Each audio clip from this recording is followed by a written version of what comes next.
Terima kasih Puan Yang Dipertua kerana memberikan saya peluang membahas Tita Diraja Duli Yang Maha Mulia Yang Perdana Agung.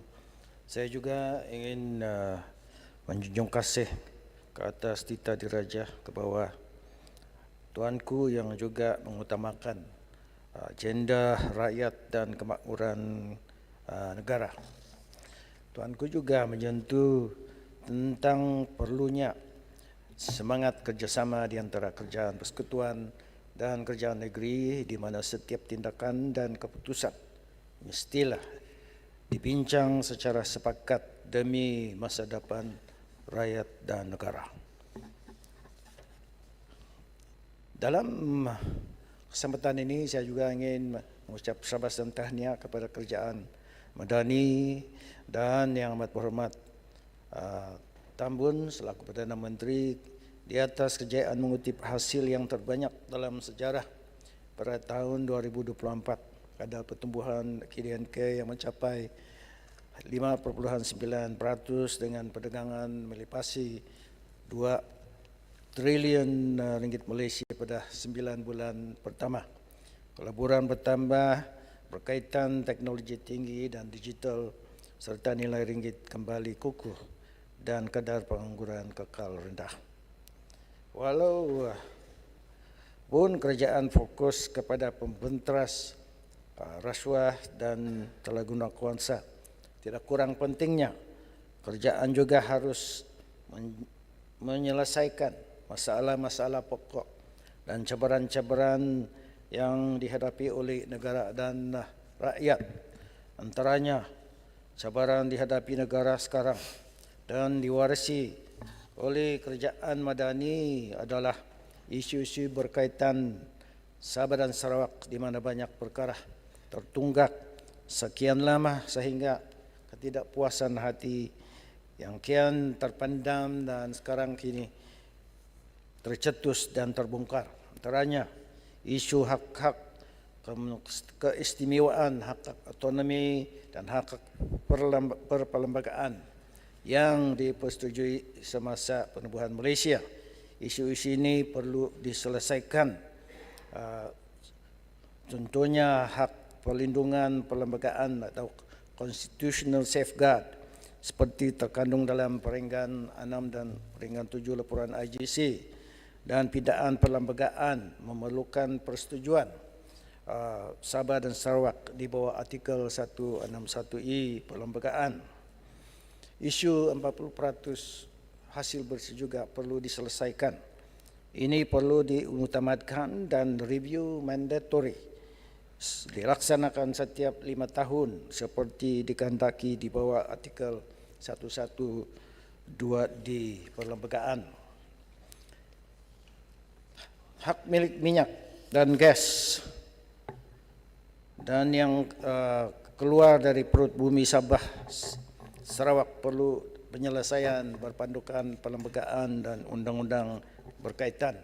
Sehubungan dengan itu, hak milik tanah dan perairan serta persempadanan Sabah Sarawak sehingga pelantar benua atau continental shelf termasuk mineral di bawahnya, sesuatu yang dimiliki oleh Sabah dan Sarawak sejak 1954 dan diiktiraf di bawah artikel 1-3 dan sinarai negeri di bawah jadual 9 perlembagaan. Ini juga perlu diselesaikan berpandukan dengan perlembagaan dan undang-undang yang berkaitan. Isu Petroleum Development Act 1974 atau PDA 74 dan Petronas juga perlu dibincang dan diselesaikan. Kerajaan persekutuan harus juga mengiktiraf dan menghormati hak bidang kuasa dan peranan Sabah Sarawak dalam isu petroleum dan gas, dan saya kagum dengan pengumuman awal tadi oleh Perdana Menteri di mana ini telah dapat dihormati. Ada juga isu 35% kursi atau perwakilan dalam parlimen yang masih lagi belum diselesaikan. Nah, ini menjadi tonggak Sabah dan Sarawak bersetuju membentuk Malaysia supaya hak-hak dan keistimewaan Sabah Sarawak tidak akan terhakis. Puan Speaker, pembangunan yang sama taraf atau ATPAH with Melaya seperti yang dijanji oleh pemimpin-pemimpin untuk menarik sokongan Sabah dan Sarawak membentuk Malaysia dengan Melaya dan Singapura.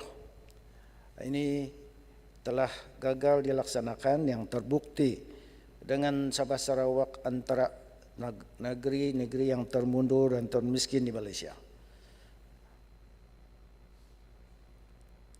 Jalan raya di Sabah masih berlubang-lubang sehingga digelar jalan seperti di bulan dan mengakibatkan kemalangan maut kepada penunggang motosikal terlanggar lubang atau potholes baru-baru ini pada 3 hari bulan Februari di jalan lintas Kota Kinabalu.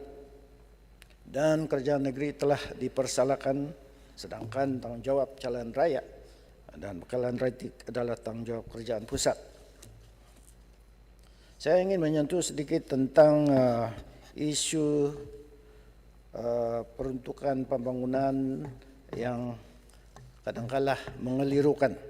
Contohnya bagi tahun 2024, saya difahamkan daripada peruntukan 6,6 bilion untuk pembangunan Sabah. 3,371 bilion adalah untuk pembangunan sambungan yang dibawa ke hadapan 2024 daripada peruntukan 6,5 bilion untuk tahun 2023. Ini bermaksud untuk 2023 peruntukan Sabah hanyalah 3,129 bilion. Dan untuk 2024 peruntukan hanyalah 3,229 bilion dan bukan 6,6 bilion. Excuse me. Dan bukan pula 13,1 bilion yaitu 6,5 bilion campur 6,6 bilion. Itu pun sekiranya sambungan ini adalah sambungan daripada 2023 bukan sambungan daripada 2022. Kami berpandangan bahawa kekurangan perbelanjaan 6,742 bilion ini harus dibayar kepada kerajaan Sabah jika kerajaan Madani ikhlas dengan pengumuman 6,5 bilion sebagai peruntukan pembangunan 2023 dan 6,6 bilion adalah peruntukan pembangunan untuk 2024. Untuk mencapai keseimbangan dalam segi pembangunan dan pembangunan yang adil, sedangkan agihan pembangunan sepatutnya berasaskan pada nisbah 50% pada Semenanjung, 25% kepada Sarawak dan 25% kepada Sabah. Tan Sri Puan Yang di-Pertua, agenda rakyat dan kemakmuran negara yang ditita oleh Yang di-Pertuan Agong adalah amat tepat dari pandangan rakyat Sabah. Ini adalah visi Bapa-Bapa Kemerdekaan Malaysia semasa pembentukan Malaysia untuk meyakinkan pemimpin-pemimpin Sabah dan Sarawak pada waktu itu. Mereka dibawa ke Kuala Lumpur untuk melihat keindahan dan kemudahan di Kuala Lumpur, termasuklah flush toilet pada waktu itu, dan kadar bangunan tinggi, jalan raya yang cantik, bekalan air dan listrik. Dan selepas lawatan itu, ini menjadi aspirasi pemimpin-pemimpin Sabah dan Sarawak. Bila mana mereka pulang ke tanah air, mereka itu pemimpin-pemimpin tersebut telah dengan ikhlas berkempen untuk rakyat Sabah dan Sarawak bersetuju membentuk Malaysia, walaupun banyak bentahan dan ada pula yang berniat merdeka sendiri dahulu. Malangnya, setelah 62 tahun sekarang, sedihnya sekali, Sabah, Sarawak masih jauh ketinggalan berbanding dengan Melaya, sehingga ada yang berpendapat bahwa Sabah dan Sarawak akan lebih maju dan makmur tanpa Malaysia seperti Brunei dan Singapura. Yang dipertua, Sabah telah melalui masa yang pahit dan manis semasa kerajaan-kerajaan yang lalu. Projek IC telah memusnahkan demografi Sabah selama-lamanya dan merosakkan kesejahteraan rakyat pribumi Sabah. Perlembagaan Sabah diketepikan demi agenda Kuala Lumpur untuk menguasai politik Sabah dengan penggiliran ketua menteri setiap 2 tahun, sehingga ada 7 ketua menteri dalam 10 tahun. Boleh break Malaysia Guinness Record kali ini. Baliknya, bila mana giliran UMNO BN sampai, penggiliran ketua menteri terus dihentikan dan Sabah terus dikuasai langsung oleh Kuala Lumpur dan Sabah menjadi fixed deposit mereka. Janji-janji MA63 diketepikan. Hak kewangan Sabah hasil bersih tidak dipedulikan. Janji pembangunan setaraf diabaikan dan sumber asli kaya minyak dan gas pula dikaut dan dibawa untuk membangunkan Melaya. Begitulah agenda Melaya menjadi kenyataan terhadap Sabah dan yang kini menakutkan rakyat Sabah sehingga sekarang. Puan yang dipertua sejak tahun 2008, ada juga perubahan sedikit demi sedikit dan kelihatanlah dengan izin the light at the end of the tunnel. Semasa menjawat Perdana Menteri kedua kali pada 2028, Tun Mahathir telah menubuh jawatan kuasa Kabinet khas MA63 untuk membincangkan pelaksanaan dan isu-isu berkaitan MA63. Ini adalah pertama kalinya diadakan dalam sejarah. Seterusnya, Sabah Sarawak telah mendapat cukai jualan negeri atas minyak dan gas semasa Yang Amat Berhormat Perdana Menteri Pagoh, yang juga menaikkan bayaran interim hasil bersih 40% daripada 26.7 juta sejak tahun 74 ke 126.6 juta pada tahun 2021. Baru-baru ini bayaran interim hasil bersih 40% telah dinaikkan kepada 600 juta untuk tahun ini oleh Yang Amat Berhormat Perdana Menteri Yang Berhormat Tambun. Perkembangan ini telah memberi sinar harapan pada Sabah dan Sarawak. Apapun, kita harus belajar daripada sejarah masa lalu dan biarlah yang masalah-masalah yang lalu itu dimasuk dalam lipatan sejarah dan kita maju ke hadapan untuk menyelesaikan yang perlu diselesaikan.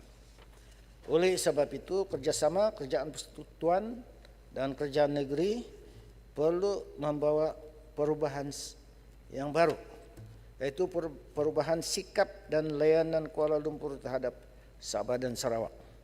Kerajaan Sabah Sarawak harus dihormati tanpa mengira siapa pemerintah. Pemimpin-pemimpin Sabah dan Sarawak juga harus dihormati sebagai pemimpin wilayah mereka masing-masing. Biarlah parti-parti tempatan mengurus tadbir wilayah masing-masing demi agenda rakyat dan kemakmuran negara seperti yang dinasihati oleh Yang di-Pertuan Agong, pembangunan Sabah harus diutamakan. Sila Gulong. Kerajaan yang ada sekarang harus berubah juga. Buanglah sikap dan perangai kolonisme dan memandang rendah kepada Sabah dan Sarawak dan pemimpinnya. Sabah dan Sarawak kini sudah dewasa dan ingin berdikari. Sabah Sarawak tidak ingin dikongkong lagi. Maka itu Malaysia harus berfungsi sebagai sebuah konfederasi di antara 3 wilayah Melaya, Sabah, Sarawak seperti matlamat asal penubuhan Malaysia. Kerajaan Madani disetujui oleh Tan Bun selaku Perdana Menteri juga adalah Presiden Parti Keadilan Rakyat.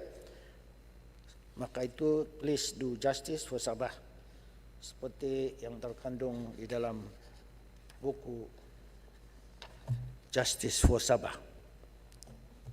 Yang berhormat, masa sudah tamat. Sedikit lagi. Sila Gulong. Jadi berasaskan bersepakat dan setia kawan di antara kerajaan pusat dan kerajaan negeri, wilayah Borneo, kerajaan Madani mungkin boleh mempertimbangkan perbincangan secara sepakat yang baru untuk genuine consultation demi mengusahakan satu perlembagaan baru berdasarkan Melaya Sabah Sarawak untuk melonjakkan persekutuan Malaysia ke era baru yang berkekalan demi rakyat jelata dan kemakmuran. Sebelum mengakhiri, saya ada satu pantun. Ke negeri di bawah bayu mencari emas, ke bumi kenyalang mendapat minyak dan gas. Majukan Sabah Sarawak agar makmur bersama. Malaysia maju, negara pun makmur. Keningau menyokong. Terima kasih. Terima kasih Yang Berhormat Keningau. Saya jemput Yang Berhormat Langkawi.